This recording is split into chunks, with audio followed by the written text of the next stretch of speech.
Hello and welcome to the London part of the Politics Show. A fortnight ago, we had the incumbent Boris Johnson here. This week, it's the turn of the challenger. Ken Livingstone was the first person in the job, of course, and enjoyed 2 terms at City Hall. But has his time come again, or simply already come and gone? Andrew Cryan has been looking at what he has to do to win again.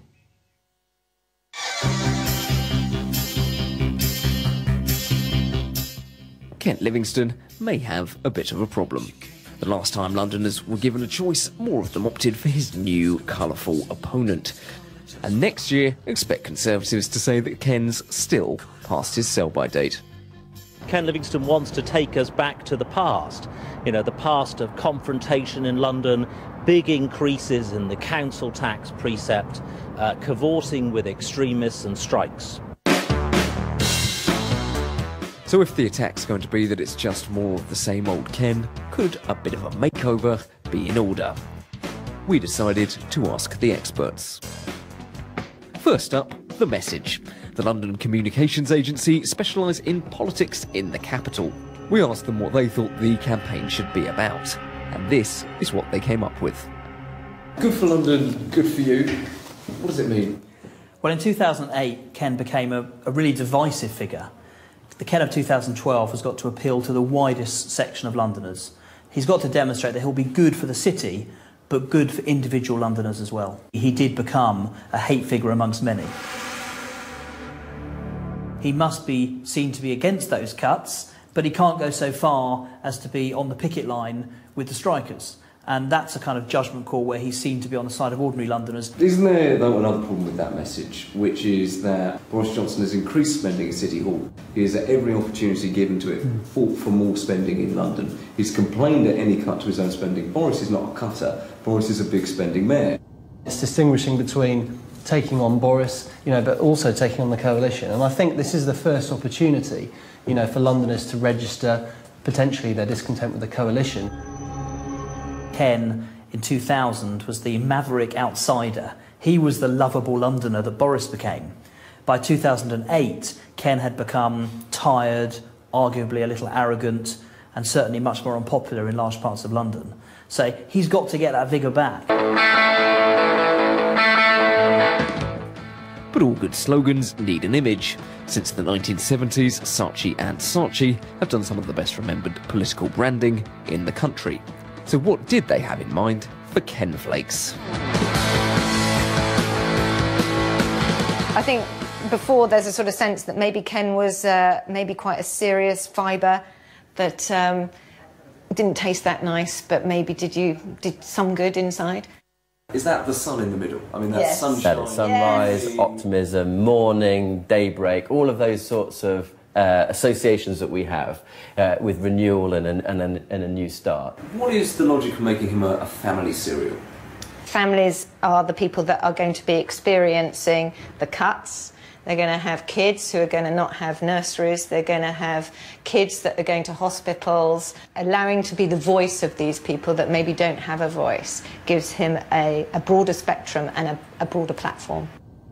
Simply putting the number of unemployed on the county hall so that Mrs. Thatcher had to stare at it every day. That was about the politics of rubbing a government's nose in it. This isn't an ideological crusade. This has to be fighting for a better London for families to live in. That's the reason to oppose what's going on, not because you want to have a dust up with the government of the day. So could cut-fighting, optimistic Kenios be something like the version of Mr. Livingstone that Londoners want? And perhaps, more importantly, are they something that Ken Livingstone wants to offer? Andrew Cryan reporting there. Ken Livingstone, put aside actually policy and ideas. Isn't this a big problem, a very simple problem, one of mood and perception? You're the past, you've done it, but London's moved on. Well, and this will be a very different election. I mean, I don't think people will be looking back at very much what even Boris Johnson's done. It'll be a question of, can you avoid massive further fare increases? Can you stop cuts in the neighbourhood policing teams? And we've just seen this week the Fiscal Studies Institute, very respected, say that on average a London family is going to lose £800 £100 a year. But when I say People will straight be away, we're hurting. not. I mean, we will talk about policy, Yeah. but I'm saying, but aside from that, you know, you've done it. You're the past. What is it that you're going to and can offer and provide for Londoners now? I mean, one really good thing is that I don't hit the ground and have to spend 2 years working out how to do the job, as Boris has done. I go straight in knowing what to do, and mine will be, in a sense, that a midterm election like they have in America. It's the first chance for London to say, we think the cuts have gone too deep and too far. Just a referendum on the cuts, but what about you as an individual offering? Having had 2 terms, London's moved on. And the whole world's moved on. I was lucky enough to be mayor whilst the Labour government was rebuilding public services.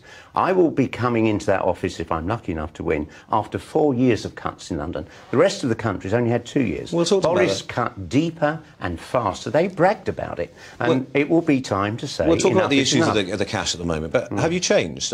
I mean, are you going to do things differently? Oh, it's a different world. I will be facing a government. Now, a lot of people think, is this going to be like the conflict between Ken and Thatcher? It isn't, because I'm not facing Thatcher. We're facing a fairly dysfunctional government. But have you changed in your Everyone approach? changes all the so time. how would you say you have changed? If you look at that, if you compare the situation when I was the leader of the GLC and then the mayoralty, they were very different times and a very different response. But then are you likely to be, and do you accept you are a divisive figure?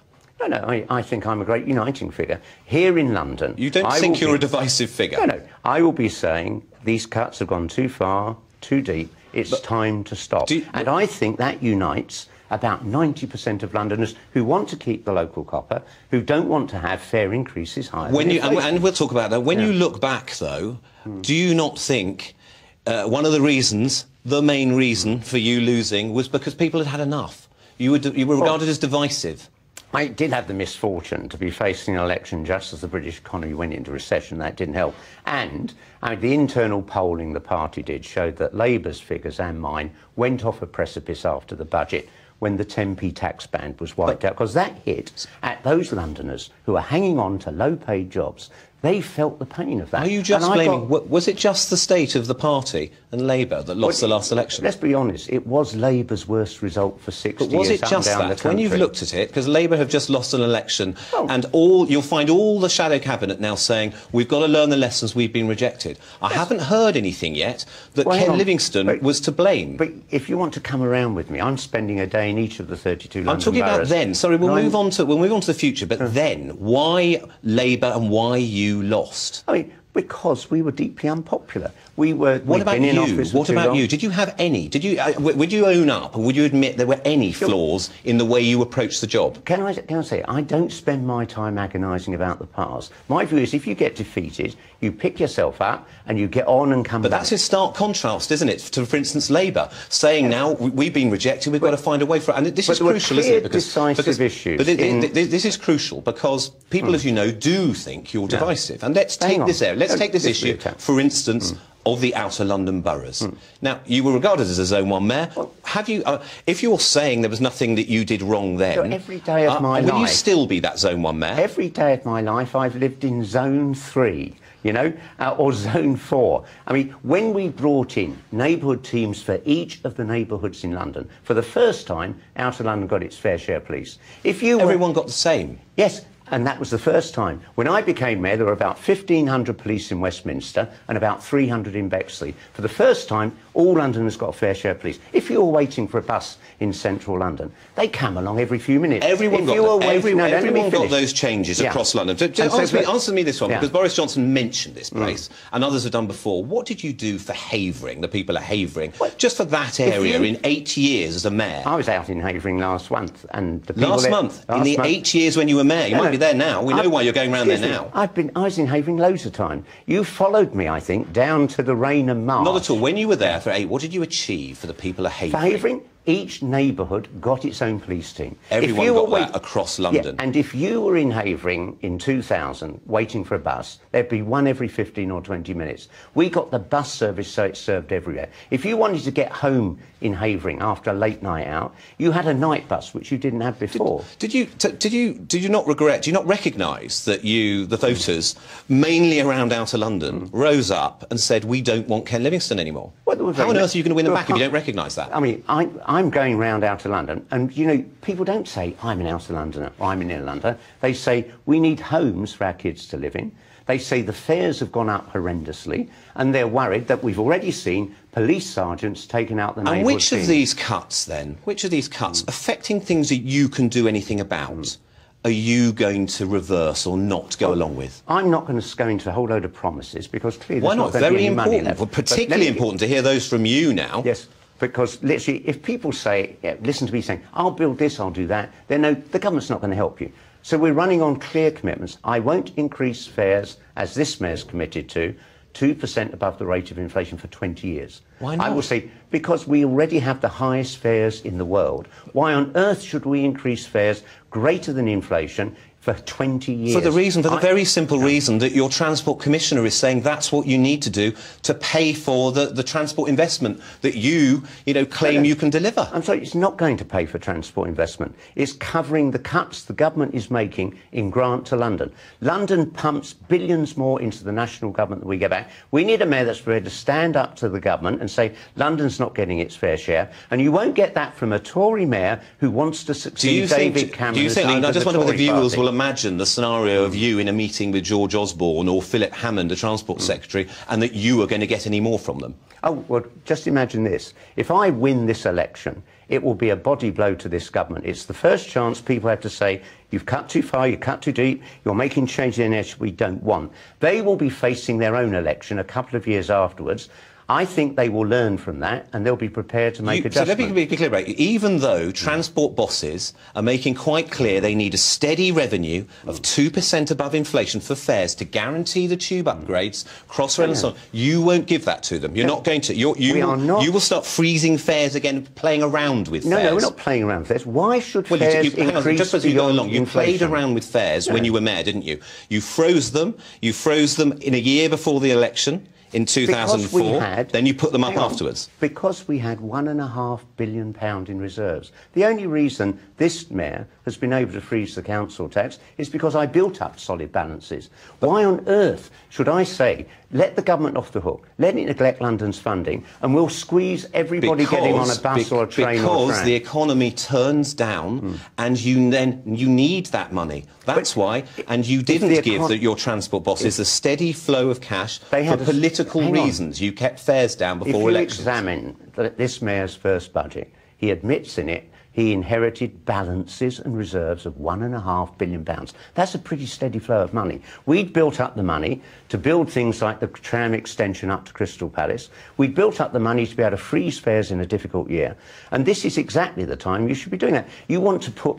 I mean, the reason I will freeze the council tax for 4 years, and the reason I won't increase fares above inflation, is because ordinary Londoners are hurting, and you shouldn't be taking money out their pocket. So you will, and you're saying, of course, because you've seen that Boris Johnson has frozen the council tax. You know you haven't got any choice there. But hang on. So you can only do that because I built those reserves up. You won't put up fares, you're saying. So what are you going to do? What are you going to achieve? It's just like the cuts aren't happening, isn't it? No, there's two obvious things here. You actually make certain that any savings you can find, back office functions, the amalgamation of services, at senior level, all that sort of stuff you do.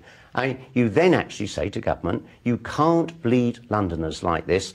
They shouldn't be propping up the rest of the country. Why is it that London families are going to be £800 a year? Really interesting scenario. And let's just deconstruct that in two halves. First of all, you say quite clearly, I mean, it seems patently obvious, and perhaps you can confirm this, you would intend your mayoralty to be a platform from here, campaigning wherever possible against cuts across the board. You would see your main aim to take on the coalition government. No, it's not my main take on the coalition. It's to defend London's Livingstone. That means no fare increase above inflation and no cuts in frontline policing. And do you really think a Tory government, which has got all those voters in the suburbs getting on the trains, is going to fight to increase the fares? What the government will say, there isn't the money there, and as you know, whether it was Labour or anyone else, that the money wouldn't be there. So when they tell you it's not there, what are you going to do then? Are you then going to turn in... There's the money to build another generation of nuclear weapons. There's all the people tax avoiding and tax evading. Do you think Ken Livingstone, speaking about that from City Hall, is going to give... anyone's going to pay any attention to that at all? What they're going to say, aren't they, and you know this, must be the suspicion, Londoners are going to go, for God's sake, actually, what is he doing about finding those savings in transport, savings in policing? You have 20% budget cuts to face were you to become the mayor? Where are you going to make and those I will savings? be saying to government, London's had 4 years of cuts. The rest of the country's only had 2. Where would you make those savings? Where would you make the savings and cuts that are necessary? Every year, I set a target for the police and transport to find savings, because in any bureaucracy, inefficiencies build in. And I said to the police, every pound and we found 70 million a year in my first term, we found 125 million pounds a year in my second term, and all that those savings did was to pay for more police on the streets. Where would you find savings now for these budgets in the next 2 or 3 years? Quite simple. If you go back and look at my record, we identified savings in each year. You can't find those until you get into office and you get your hands on the budget. That cannot be true, can it? You had unprecedented, huge amounts of money put in by the government to transport. You had unprecedented amount of money brought in by the police. You were able to construct these kind of castles, but they were made of sand. As soon as the tide came in, these things have started to evaporate. Go back and check. Let me just check this point. You can spend, but where is the evidence? That's the trouble, isn't it? Where you know how to save. You're a good time mayor. Go back and look. Every year, as mayor, I set a target for savings for each of the component parts. The Transport for London, the police and the fire brigade. Every year, I tighten them. What reforms were there to the Metropolitan Police under you? Oh, look at it. I mean, it was a disaster. They'd only just introduced double-entry bookkeeping when I was elected. When they were ordering a car, a hire car, they'd often keep it weeks after its return. You hardly did any of that. All you had, the reason why you didn't was because you were cushioned by this huge amount of money. All you did was increase the number of officers, apparently valued by people. The problem is we can't afford them now. So what are you going to do about, say, the police numbers? I identified savings in each part of the GLA family in each of the 8 years I was mayor, because I know any bureaucracy with £13 billion a year drifts into waste, inevitably does. You need to keep that pressure on it. I just wonder whether people will remember that. Did you, instead what you did, of course, was put the council tax, the precept, up by about 150% in 8 years, 7 years? And if it was so wrong, why hasn't the current mayor cut it? Because... Well, it's frozen it over 2 or 3 years. That's as good as, isn't it? Built up. No, it isn't as good as. And you recognise the need to do it because you're promising and saying you've got to do it for the next few years. We're in a very different situation. We've restored police numbers. When I was elected, there were 25,000 police. I ended up with 32,000.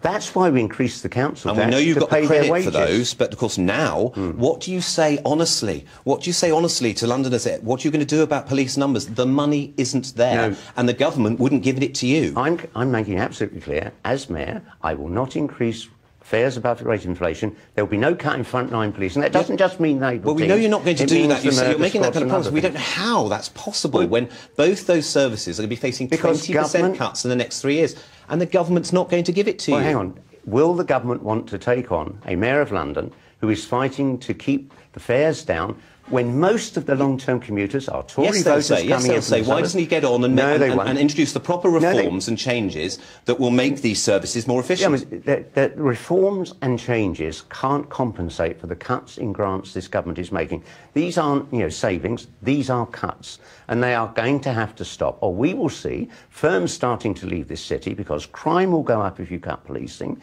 If fares go up, people get back in the car and congestion will get worse. There is no future for Britain in which you impoverish the capital city. I just wonder recently, because you have said things about, bankers are being favoured by Boris Johnson and what have they done for us. Yeah. And we never heard you talk about the problems with the city and the lack of regulation. In fact, you boasted about it and you thought it was great because it put us ahead of New York. If you go back and look at speeches I gave, I always would say, this isn't the world I would have created, it's the world I have to live in. And therefore, if there's a bank and its choice is to be in London or New York, I'd rather have it come here. The important thing as a statesman now, isn't it? To say, we need the banks. What we did is to build up the other areas of the economy, because we recognised London was far too dependent on financial services. So we built up all those others like tourism, building up in the green industries and driving culture. Building up green industry? You think the green industry is any kind of alternative to what the city provides? It's something that runs alongside it. And you've got to build up the alternatives because those actually provide good jobs for working class people who are the ones who've seen their job opportunities crushed over the last 30 years as manufacturing left. Is it just to finish off, am I right in thinking we expect more of the same? You cannot change. You can't really reinvent yourself. People are going to get exactly the same thing in all its... No, what they're going to get is a mayor that stands up for London and says to this government, we've had 4 years of cuts. This mayor started and bragged about deeper and more deep cuts, longer and harder than they've been had in the rest of the country, and it's got to stop. Ken Livingstone, here from outside City Hall. Thank you very much indeed. And that's all from London this week.